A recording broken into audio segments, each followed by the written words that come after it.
Hello everyone, welcome to the channel. कैसे हैं आप सभी? आई होप कि आप सभी अच्छे हैं। बच्चों, हमने लास्ट चैप्टर में measurement of national income start किया था, जिसमें हमने पहला मेथड पढ़ा था, ग्रोस वैल्यू एडेड मेथड। आज हम हमारा दूसरा मेथड पढ़ेंगे, जो है इनकम मेथड, और उसको बड़ी डिटेल में और विद न्यूमेरिकल साथ देखेंगे। ठीक है, जैसे हमने लास्ट लेक्चर में ग्रोस वैल्यू एडेड मेथड को विद न्यूमेरिकल समझा था, आज इनकम मेथड को भी हम विद न्यूमेरिकल ही समझेंगे। चलिए आइए स्टार्ट करते हैं। Let's start.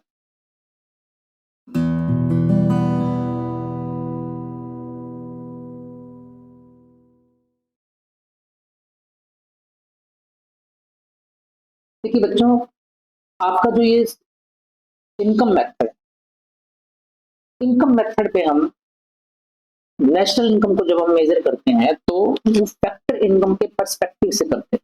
यानी कि हमारी डोमेस्टिक टेरिटरी में जितनी भी फैक्टर इनकम डिस्ट्रीब्यूट हो रही है, हमें उस फैक्टर इनकम को क्या करना है, सम कर देना है। तो हमारे पास क्या आ जाएगी, हमारी नेशनल इनकम आ जाएगी।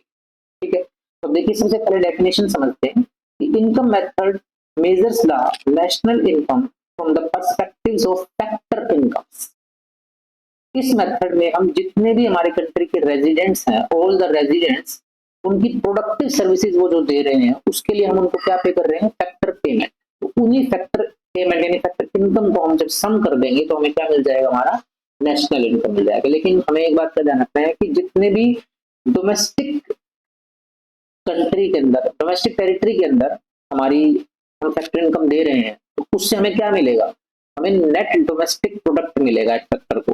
तो ये जो हम इनकम मेथड से फैक्टर पेमेंट्स का सम करेंगे तो हमें मिलेगा क्या, वहां पे हमें एनडीपी मिलेगा, यानी कि नेट डोमेस्टिक प्रोडक्ट मिलेगा। और जबकि ग्रोस वैल्यू एडेड में क्या मिला था, वहां हमें जीडीपी मिला था, eight the rate market price.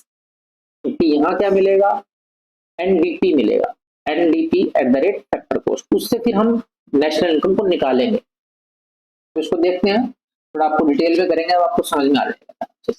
देखिए, जो हमारा सिस्टम ऑफ नेशनल अकाउंट्स है, जो ज्वाइंट पब्लिकेशन है United nation and world bank का, उन्होंने कुछ कंपोनेंट्स बताए हैं इसके लिए कि आप कौन कौन से कंपोनेंट्स इंक्लूड करेंगे इनकम मेथड में जब हम इनकम को काउंट करेंगे। तो देखो, सबसे पहले एक स्लाइड ले लेते हैं और फिर इसको समझते हैं अच्छे से। देखिए बच्चों, हमें यहाँ पर क्या काउंट करना है, हमें यहाँ जितनी भी फैक्टर इनकम है वो सारी की सारी काउंट करनी है। तो इनकम मेथड से हम चीजें कर रहे हैं, तो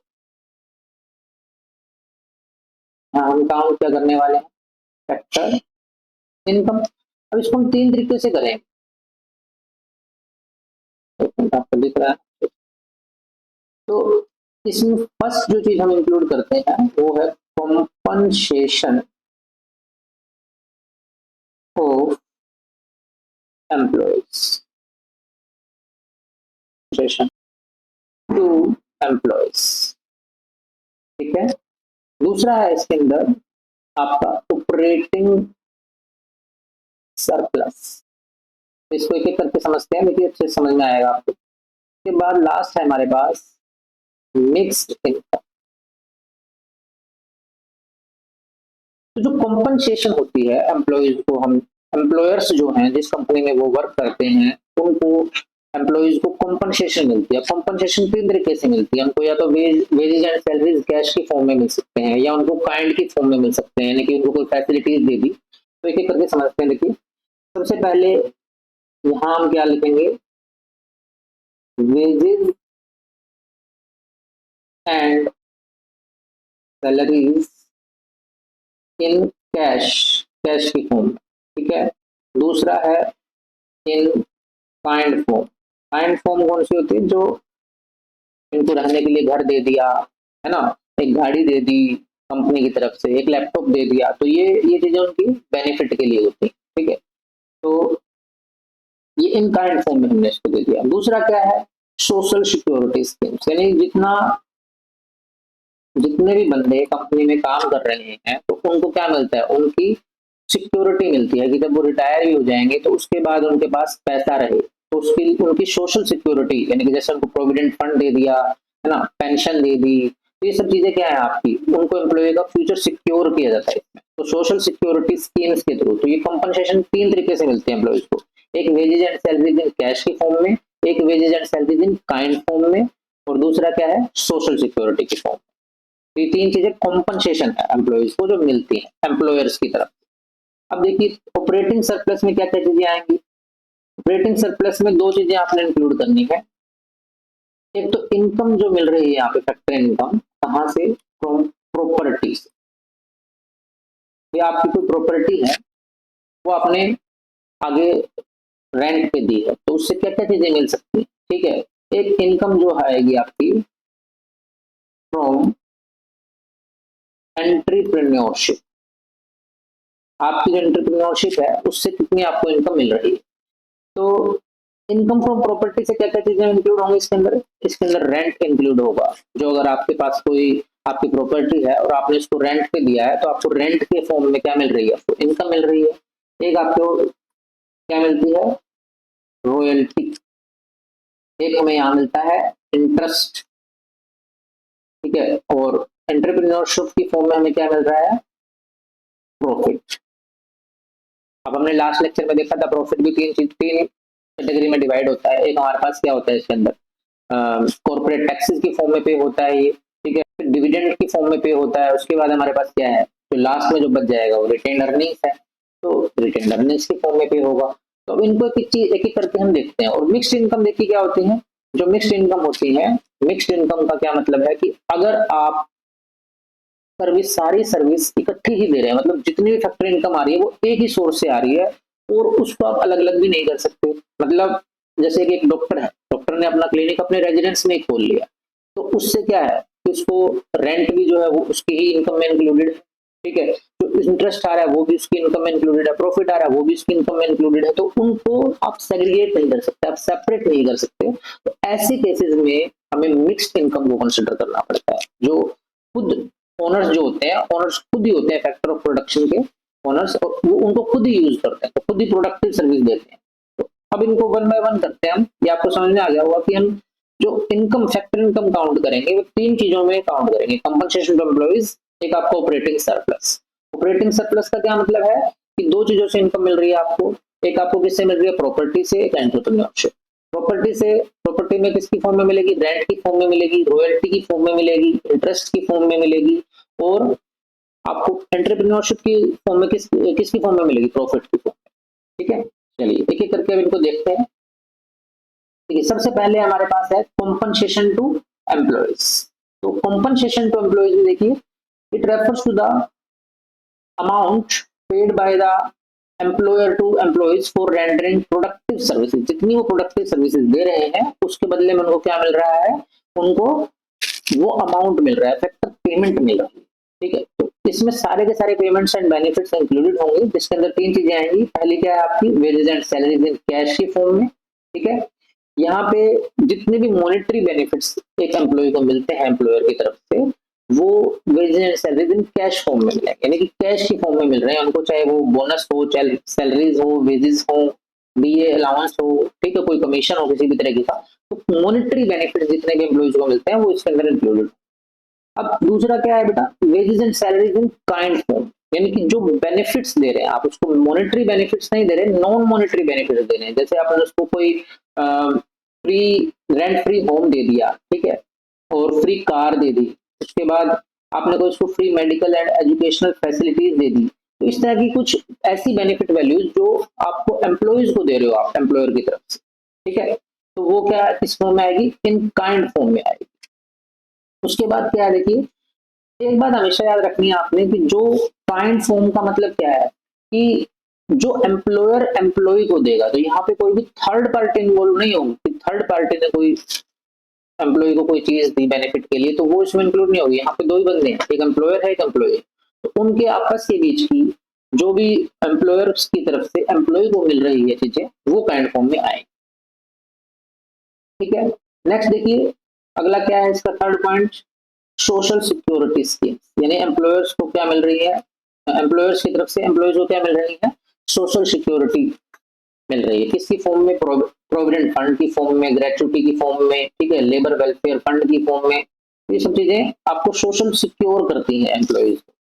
तो यहाँ पे आप ये नहीं कहेंगे जैसे कि इंश्योरेंस कंपनी से आपने इंश्योरेंस लिया हुआ तो वो इंश्योर कर रही है तो वो इसमें इंक्लूड होगी, वो नहीं इंक्लूड होगी। क्योंकि वो एम्प्लॉयज ने अपनी खुद की इनकम से इंश्योरेंस पे जो पेमेंट है वो की है, तो वो इंश्योरेंस वाली पार्टी अलग होती है, ठीक है। तो थर्ड पार्टी इन्वॉल्व नहीं होगी, यहाँ सिर्फ जो एम्प्लॉयर से एम्प्लॉय के पास जो सोशल सिक्योरिटी स्कीम्स है, स्कीम्स के जरिए जो पैसा आया है वही इंक्लूड हो रहा है नेशनल इनकम के अंदर, ठीक है। चलिए आगे देखिए, अब ऑपरेटिंग सरप्लस में मैंने आपको बताया था कि रेंट आता है हमारे पास, तो कोई भी अगर आपको फैक्टर इनकम मिल रही है, आपके पास कोई प्रॉपर्टी है, आपने उसको रेंट आउट कर दिया है, तो आपको वहां से क्या मिलेगा, रेंट मिलेगा, ठीक है। तो रेंट में दोनों चीजें आएंगी बेटा, एक्चुअल रेंट भी आता है इसमें और एक इम्पोर्टेड रेंट भी आता है। एक्चुअल रेंट क्या होता है कि आपने कोई चीज प्रॉपर्टी को रेंट पे दिया, वहां से आपको रेंट मिल गया। इम्पोर्टेड रेंट क्या होता है, जो आपकी खुद की प्रॉपर्टी और आप उसको खुद यूज कर रहे हो, तो उसको आपको रेंट तो नहीं देना पड़ रहा, ठीक है, लेकिन उसकी जो वैल्यू है, मार्केट वैल्यू, वो इंक्लूड होगी नेशनल इनकम, उसी को इम्पोर्टेड वैल्यू ऑफ रेंट बोलते हैं, ठीक है। अब दूसरा रॉयल्टी आता है। रॉयल्टी क्या है, जैसे मान लीजिए आपकी कोई कंपनी है, कोई आपके पास शेयर्स हैं, आपने अपना जो कंपनी का राइट है उसको रेंट किया है, मतलब कंपनी के राइट्स को आपने कॉन्ट्रैक्टर्स को रेंट आउट कर दिया है, तो उससे जो इनकम आपको मिलेगी वो रॉयल्टी इनकम। देखो, जैसे जो ओनर्स हैं ऑफ मिनरल डिपॉजिट्स, जैसे लाइक कोल, आयरन, नेचुरल गैस, ठीक है, ये क्या करते हैं, कॉन्ट्रैक्टर्स को अपने राइट्स दे देते हैं, इससे उनको इनकम मिलती है, तो ये रॉयल्टी के अंदर आएगा। उसके बाद बेटा इंटरेस्ट है। इंटरेस्ट में भी वो चीजें आएंगी जो सिर्फ प्रोडक्टिव सर्विस मिल रही है, वहां का इंटरेस्ट हम नेशनल इनकम में काउंट करने वाले। जैसे मान लीजिए, अब कोई भी प्रोडक्शन यूनिट को आपने, हाउस होल्ड ने कोई भी प्रोडक्शन यूनिट को क्या दिया, फंड दिया, तो फंड उसके बदले में उसको क्या मिलेगा, इंटरेस्ट मिलेगा, क्योंकि ये प्रोडक्टिव सर्विस को उसने दिया है, इसलिए इसमें इंक्लूड होगा वो, ठीक है। अगर कोई भी प्रोडक्टिव सर्विस नहीं होगी तो उसमें वो रेंट इंक्लूड, इंटरेस्ट इंक्लूड नहीं होगा। जैसे कि मान लीजिए हमारा हाउस होल्ड है, तो हाउस होल्ड अपने कंजम्पशन के लिए कोई लोन ले रहे हैं बैंक से, उस पर जो वो इंटरेस्ट पे करेंगे वो नेशनल इनकम में काउंट नहीं होगा, क्योंकि वो कंजम्पशन पर्पज के लिए लिया लोन, वो तो प्रोडक्टिव सर्विस के लिए तो नहीं लिया। तो अगर कोई फर्म लोन ले रही है तो वो प्रोडक्टिव सर्विस के लिए ले रही है, ठीक है, तो उसके ऊपर जो वो इंटरेस्ट पे करेंगे वो नेशनल इनकम में काउंट, ठीक है। यहाँ पे भी दोनों चीजें आएंगी, जैसे हमने रेंट में देखा था, एक्चुअल इंटरेस्ट भी होता है, इम्पोर्टेड इंटरेस्ट भी होता है, तो दोनों इंक्लूडेड होंगे इसके अंदर, ठीक है। अब देखिए नेक्स्ट है बेटा प्रॉफिट। प्रॉफिट क्या होता है कि कोई भी एंटरप्राइज है, उसने जितने भी अपना प्रॉफिट कमाया है, जितनी भी इनकम उसकी हुई है, अब उसने अपने जो प्रॉफिट कमाया है उसको वो तीन हिस्सों में, तीन पर्पज में यूज करेगा। पहला है आपका कॉर्पोरेट टैक्सेस, यानी कि जो भी इनकम उसने कमाई है, जो उसको प्रॉफिट हुआ है, उसके ऊपर डायरेक्ट टैक्स लगा, ठीक है, प्रॉफिट टैक्स भी बोल सकते हो इसको आप, या फिर बिजनेस टैक्स भी बोल सकते हो। जो टैक्स लगा कॉर्पोरेट के ऊपर, तो वो उसने पे कर दिया। उसके बाद डिविडेंड्स, यानी कि जो उसकी कंपनी के शेयर होल्डर्स हैं, तो उनको उनका शेयर्स दे दिया डिविडेंड के फॉर्म में, ठीक है। उसके बाद जो बच गया, वो क्या बच गया, रिटेन्ड अर्निंग्स।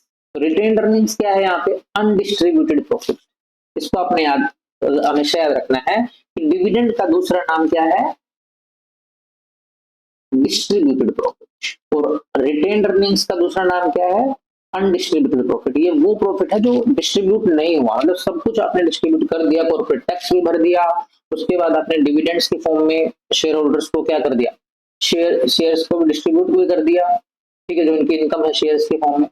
तो अब यहाँ पे क्या बचा हमारे पास, रिटेन्ड अर्निंग्स बचा, जो अनडिस्ट्रीब्यूटेड प्रॉफिट है, जो कंपनी के पास रह गया, जिसको वो फ्यूचर में यूज करेंगे, ठीक है। तो अनडिस्ट्रीब्यूटेड प्रॉफिट किसमें आएगा, आपका रिटेन्ड अर्निंग्स में आएगा। तो अगर हम इन तीनों को मिला दें, कॉर्पोरेट टैक्सेस, डिविडेंड्स और आपका रिटेन्ड अर्निंग्स, तो इससे क्या बनेगा, टोटल प्रॉफिट बनेगा, ठीक है।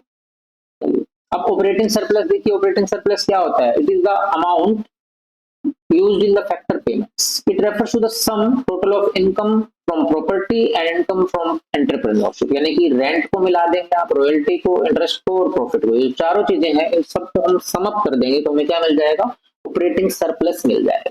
यही हमारा इनकम, फैक्टर इनकम का जो सेकंड पार्ट था, ऑपरेटिंग सरप्लस, ठीक है।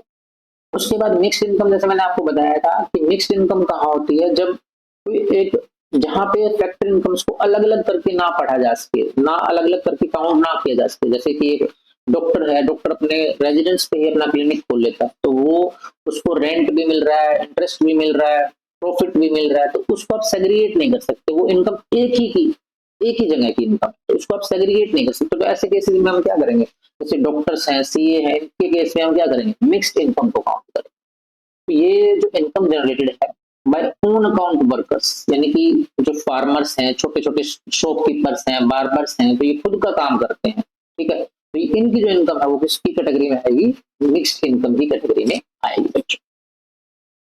अब इसका रीजन यही है क्योंकि ये सेल्फ एम्प्लॉयड जो इनकम जनरेट करते हैं उसके लिए हम अलग से इसको काउंट करना बड़ा मुश्किल होता है, इसीलिए मिक्स्ड इनकम का कंसेप्ट बना करके इसमें हम ऐड कर देते हैं नेशनल इनकम का।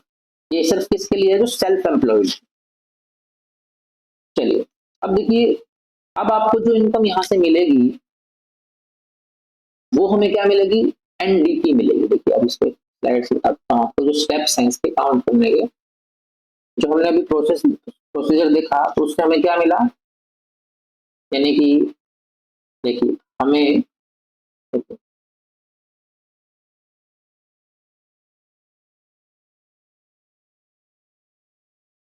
मिला कॉम्पनसेशन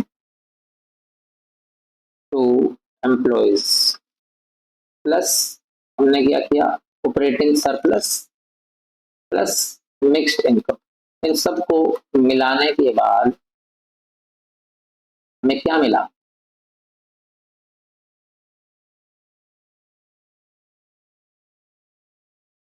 क्या मिला हमें, एनडीपी, ठीक है, एनडीपी मिला है हमें यहाँ पे। एनडीपी क्या है, net domestic product, NDP FC मिला है। अब हमें तो क्या निकालना है, हमें तो नेशनल इनकम निकालना है। तो नेशनल इनकम क्या होती है, वो होती है आपकी N N P at the rate factor cost. तो देखिए एन से तो एन है ही, डी से एन पे जाना है, डोमेस्टिक से किस पे जाना है, हमें नेशनल पे जाना है, ठीक है। और बाकी तो कुछ भी नहीं किया, तो हमें इसमें क्या करना पड़ेगा, हमें इसमें net factor income from abroad को जोड़ देंगे तो हमें क्या मिल जाएगा, नेशनल इनकम मिल जाएगा। यानी अभी तक हमने देखिए इन तीन चीजों को समझना है जब भी इनकम मेथड की बात करते हैं, ठीक है। कि सबसे पहले आपको कॉम्पनसेशन टू एम्प्लॉइज निकालना है, जो तीन फॉर्म में होगा, wages and salaries in cash form में, wages and salaries in kind form में, social security form.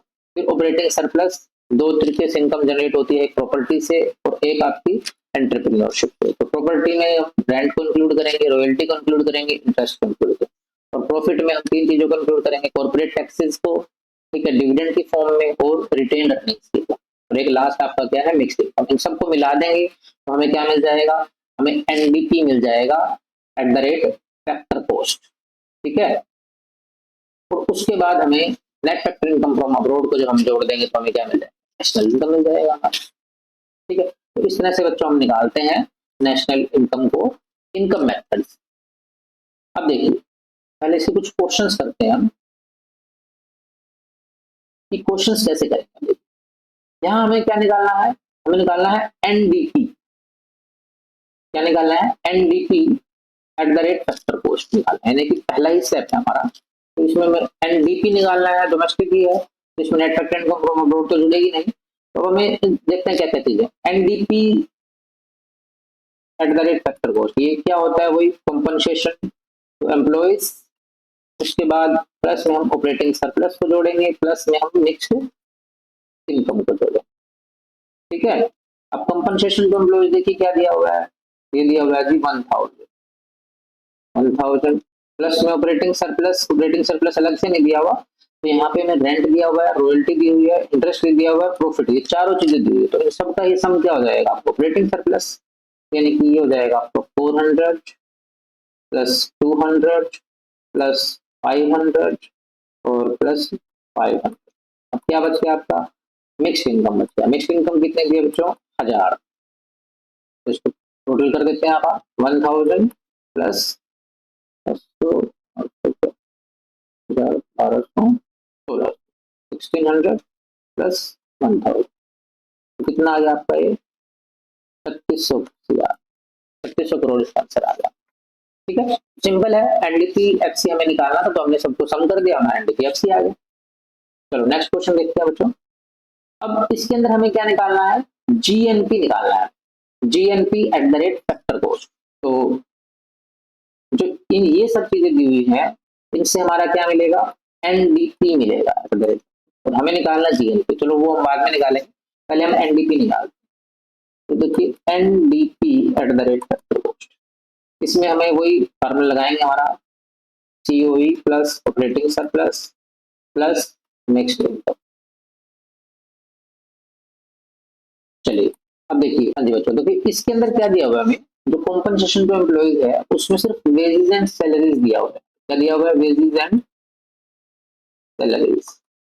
Operating surplus जो होता है वो प्रॉपर्टी से इनकम होती है इसमें, और एंटरप्रेन्योरशिप से। तो प्रॉपर्टी से इनकम किसकी फॉर्म में होती है, रेंट एंड इंटरेस्ट, रॉयल्टी होती है। तो अब वहां रेंट एंड इंटरेस्ट तो हमें दिया हुआ है, कितना दिया हुआ है जी हमें, तो इसमें रेंट एंड इंटरेस्ट दिया हुआ, प्लस इसके अंदर क्या आता है, प्रॉफिट। प्रॉफिट के तीन पार्ट होते हैं। अब प्रॉफिट इसमें अलग से नहीं दिया हमें, तो यहाँ पे टैक्स की फॉर्म में है, एक आपका डिविडेंड्स की फॉर्म में है, ठीक है, और एक आपका रिटेन अर्निंग्स की फॉर्म में, यानी कि जो आपका अनडिस्ट्रीब्यूटेड प्रॉफिट उसकी फॉर्म में होता है, ठीक है। अब यहाँ पे इसमें मिक्स्ड इनकम भी नहीं दी है, मिक्स्ड इनकम कोई है ही नहीं। तो अब इनको हम क्या करेंगे, इन दोनों चीजों को जोड़ेंगे। तो अब देखिए निकालते हैं, वेजेज एंड सैलरीज कितना दिया हुआ बेटा, 2000। अब रेंट एंड इंटरेस्ट कितना दिया हुआ है आपको, प्लस 700।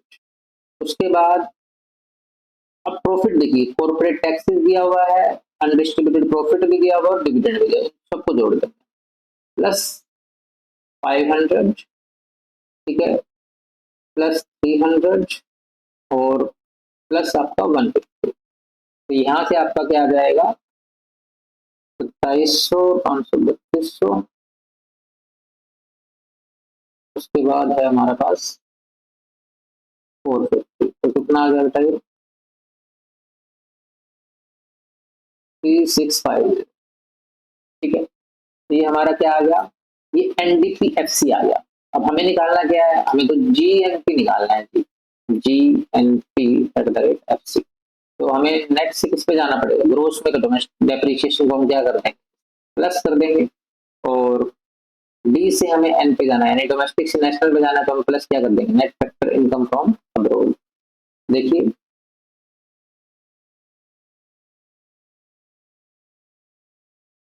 अब हम इनको सबको सम करेंगे, तो एक तो हमारा क्या आया, 3650, तो हमारा एनडीपी आ गया। इसके अंदर हमें पहले तो डेप्रिसिएशन को ऐड करना है, तो डेप्रिसिएशन इसमें दिए हुए consumption of fix capital 200 rupees, तो बेटा 200 रुपीज को हम इसमें ऐड कर देंगे। उसके बाद है आपका net factor income from abroad, -50 दिया हुआ है, ठीक है।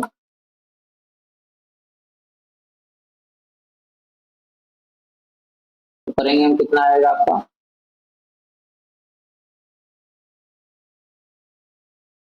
3800, ये आपका आंसर आ गया, ठीक है। अब देखो इस क्वेश्चन में आपको ऑपरेटिंग सरप्लस डायरेक्ट नहीं दिया था, सीओई डायरेक्ट नहीं दिया था। यहाँ पे आपको ये बताना चाहिए कि जो कंजम्पशन कंपनसेशन टू एम्प्लॉइज है, ये किसकी फॉर्म में दिया हुआ है, सैलरीज की फॉर्म में दिया हुआ है, और जो ऑपरेटिंग सरप्लस है वो रेंट इंटरेस्ट की फॉर्म में दिया हुआ है, प्रॉफिट की फॉर्म में दिया। तो उसको आपको बेटा सम अप कर दें, इससे फार्मूला लगेगा। चलिए नेक्स्ट क्वेश्चन देखते हैं। अब यहाँ आपको दिया हुआ है कॉम्पनसेशन ऑफ एम्प्लॉइज, यानी कि सीओई हमें दिया हुआ है, ठीक है। अब वेजेस इन काइंड की फॉर्म में भी दिया हुआ है, लेकिन अब देखिए, अब आपको सीओई दे दिया, तो वेजेस इन काइंड से अलग से दे भी रखा तो क्या फर्क पड़ता है, क्योंकि हमें तो सीओई ही चाहिए, तो वो पहले से इंक्लूडेड है, तो ये आपको जस्ट कंफ्यूज करने के लिए दिया हुआ, कुछ नहीं, तो इसको हम इंक्लूड नहीं करेंगे, ठीक है। तो हम सीओई को लेंगे सबका। उसके बाद आपको इनडायरेक्ट टैक्सेस दिए हुए हैं, और gross domestic fix capital formation ये भी कुछ नहीं है, ऐसा कभी हम यूज नहीं करते इसके अंदर। तो ऑपरेटिंग सरप्लस ये आपको दिया हुआ है, ये यूज करेंगे। मिक्स्ड इनकम भी दी हुई है, ये भी यूज करेंगे। Net factor income from abroad, क्योंकि हमें एनडीपी मिलेगा तो वहां हमें net factor income from abroad तो जोड़नी पड़ेगी, ठीक है। एक्सपोर्ट भी कोई काम का नहीं। तो देखिए सबसे पहले हम क्या निकालेंगे, NDP at the rate factor cost, तो वही कंपनसेशन टू एम्प्लॉइज प्लस में आपका operating surplus plus mixed income, ठीक है, अब निकाल दो। कॉम्पनसेशन कंप्लीट कितना दिया बेटा, 13,300। अब उसके बाद हमें ऑपरेटिंग सरप्लस कितना दिया हुआ है इसके अंदर, 5,000। मिक्स्ड इनकम कितनी दी हुई है, 16,000।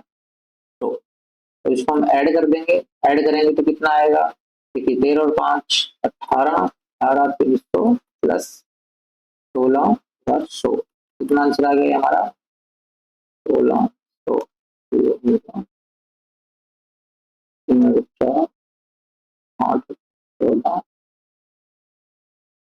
34,400 हमारा एनडीपी आ गया। अब हमें इसमें नेशनल इनकम निकालनी है, तो हमें इसमें क्या करना पड़ेगा बेटा, net factor income from abroad को हम जोड़ेंगे इसके अंदर, तो हमारे पास क्या आ जाएगा,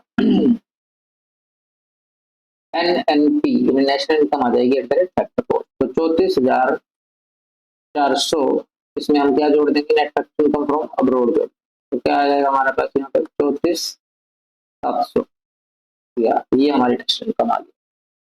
ये आपको कुछ न्यूमेरिकल्स थे जो नेशनल इनकम में हमने काउंट किया इसको इनकम की, इनकम मेथड से, ठीक है। तो ये विद न्यूमेरिकल्स आज आपने किए, बिल्कुल इजी सा मेथड है, ठीक है।